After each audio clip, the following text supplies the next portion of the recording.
Selamat pagi anak-anak, apa kabar? Ibu harapkan tetap dalam keadaan sehat dan tetap semangat. Baik, kali ini kita akan melanjutkan pelajaran kita yaitu tentang pewarisan sifat. Yuk kita pelajari bersama.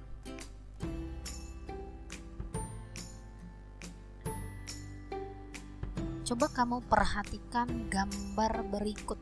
Gambar sebuah keluarga yang terdiri dari ayah, ibu, dan juga 4 orang anaknya. Apakah mereka semua sama? Tentu tidak ya. Terlihat masing-masing memiliki sifat-sifat yang unik dan khas. Kalau kita perhatikan, anak perempuan ini kulitnya putih, mirip dengan ibunya. Sedangkan yang satu lagi ini, yang laki-laki, ini mirip dengan ayahnya. Nah, yang perempuan satu lagi juga ini mungkin sedikit mirip dengan ibunya ya. Yang ini rambutnya keriting, ini juga keriting, ini lurus-lurus. Nah, sedangkan di sini ibunya lurus. Kalau ayahnya kita tidak tahu karena di sini dalam keadaan botak ya. Baik. Sifat ini ada yang dapat diturunkan dan ada yang tidak dapat diturunkan kepada keturunannya. Materi genetis yang bertanggung jawab dalam pewarisan sifat kepada keturunannya adalah gen dan kromosom. Lalu apa itu gen? Gen adalah suatu substansi kimia dalam kromosom yang bertanggung jawab terhadap pewarisan sifat organisme. Gen berperan untuk menentukan pewarisan sifat seperti rasa, warna, dan bentuk. Gen terdapat di dalam kromosom dan menempati tempat-tempat tertentu yaitu yang disebut dengan lokus pada kromosom. Fungsi gen antara lain seperti berikut ini. Yang pertama itu mengatur perkembangan dan metabolisme individu. Lalu yang kedua, menyampaikan informasi genetik dari satu generasi ke generasi berikutnya. Yang ketiga, sebagai jarah tersendiri dalam kromosom.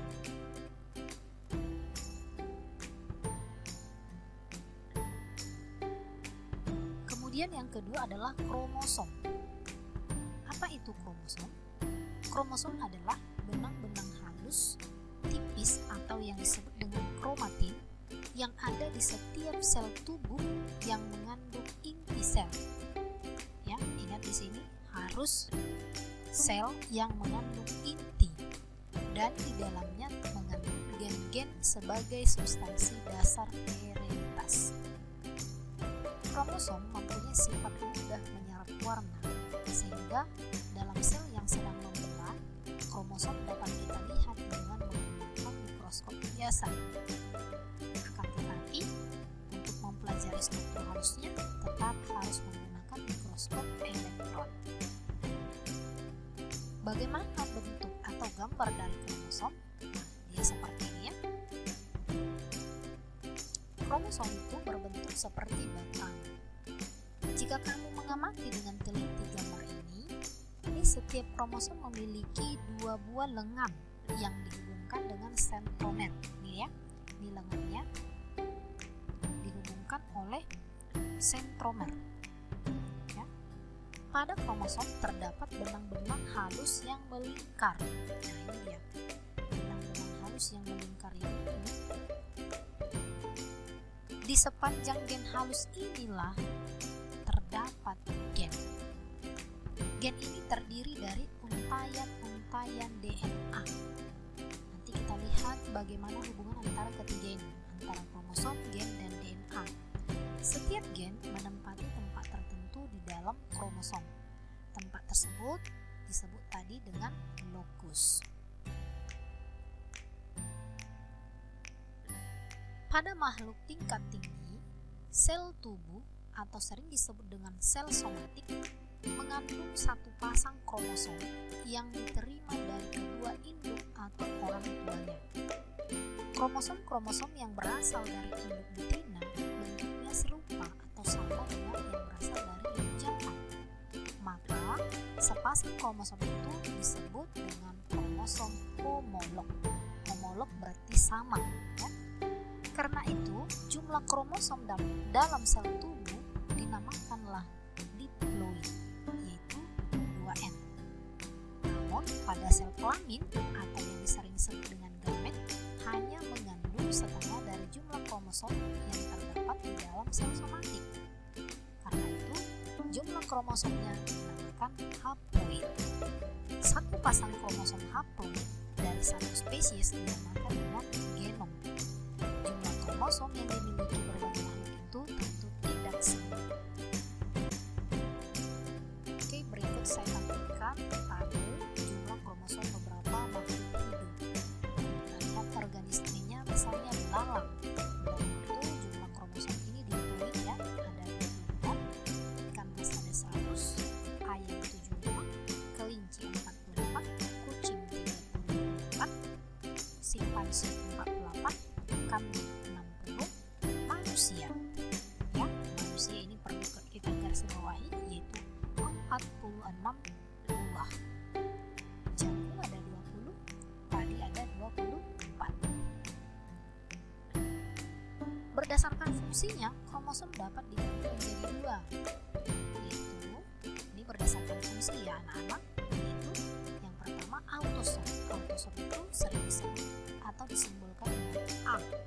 Autosom itu adalah kromosom yang mengatur sifat-sifat tubuh atau sering kita sebut dengan kromosom tubuh. Nah, kromosom tubuh atau autosom manusia ada 22 pasang atau berjumlah 44 buah. Kemudian yang kedua yaitu gonosom atau kromosom seks. Ini nanti ada kromosom seks X dan Y, yaitu kromosom khusus untuk menentukan jenis kelamin. Kromosom seks manusia berjumlah satu pasang atau 2 buah. Seorang laki-laki mempunyai kromosom XY, sedangkan seorang wanita mempunyai kromosom XX. Nah, coba kita perhatikan gambar berikut. Kalau pada manusia normal, dalam bentuk haploid. Haploid itu misalnya sel ovum atau sel telur. Ya, haploid berarti dalam keadaan tidak berpasangan, maka dituliskan atau susunan kromosomnya yang disebut dengan karyotipe nanti ini dituliskan dengan 22A ditambah X.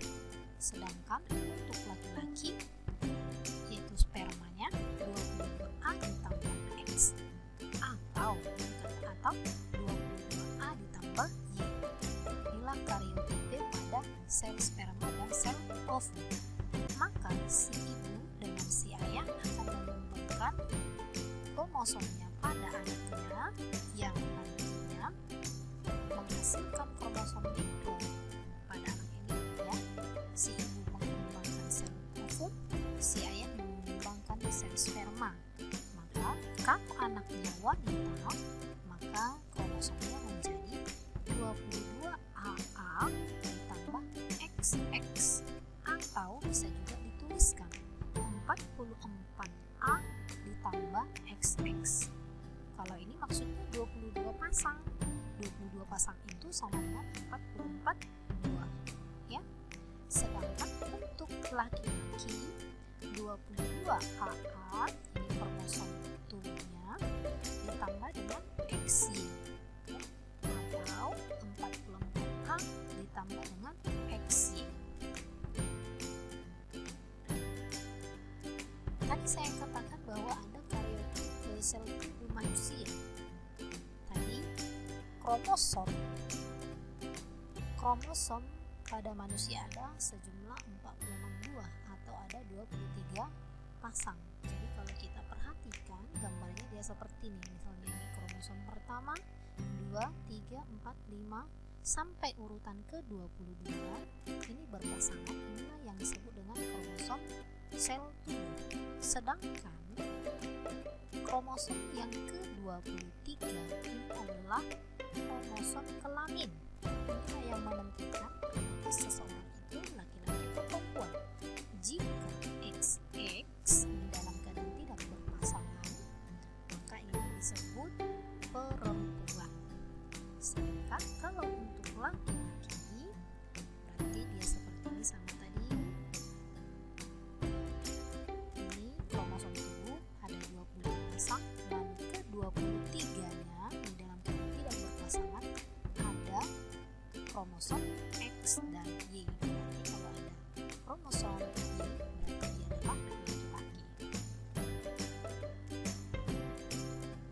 Maka kalau dituliskan dalam bentuk lebih sederhananya, parental sama dengan induk.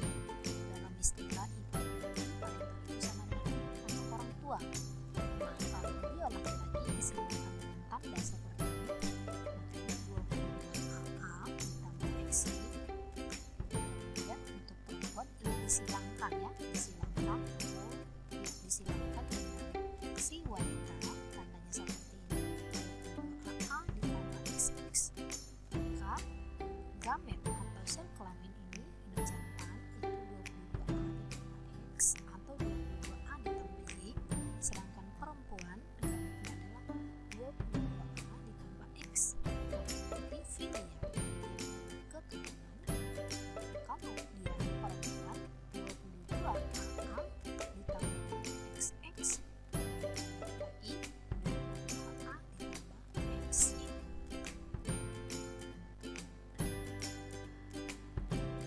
Lalu kesimpulan kali ini adalah bagaimana ya hubungan antara kromosom, DNA, dan gen.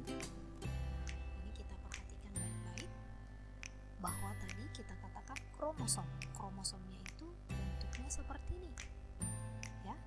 Kromosom itu adalah benang-benang halus atau tipis, ini berada di dalam inti sel. Maka ketika kromosom ini dalam keadaan memendek, dia membentuk lengan seperti ini ya.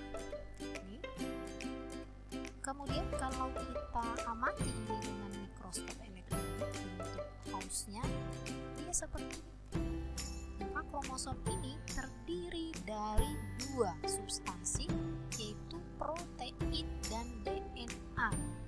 Jadi kromosom ini sebenarnya terdiri dari protein dan DNA. Proteinnya itu yang berwarna kuning ya. Maka DNA itu akan meliliti protein ini, protein histon ini namanya, protein histon. Sedangkan DNA ini yang berwarna biru ya. Lalu kalau kita perbesar DNA-nya ini, DNA bentuk untai, ini bentuknya double atau helix ya, helix. Maka ini DNA, maka di dalam DNA inilah terdapat gen. Jadi gen-gen inilah nanti yang akan memberikan atau menurunkan atau memberikan informasi ya dari satu ini donor, yaitu untuk pewarisan sifat, penentu sifat. Misalnya tadi hidungnya mancung, rambutnya keriting, rambutnya lurus, warna kulitnya hitam atau warna kulitnya putih, itu ditentukan oleh gen.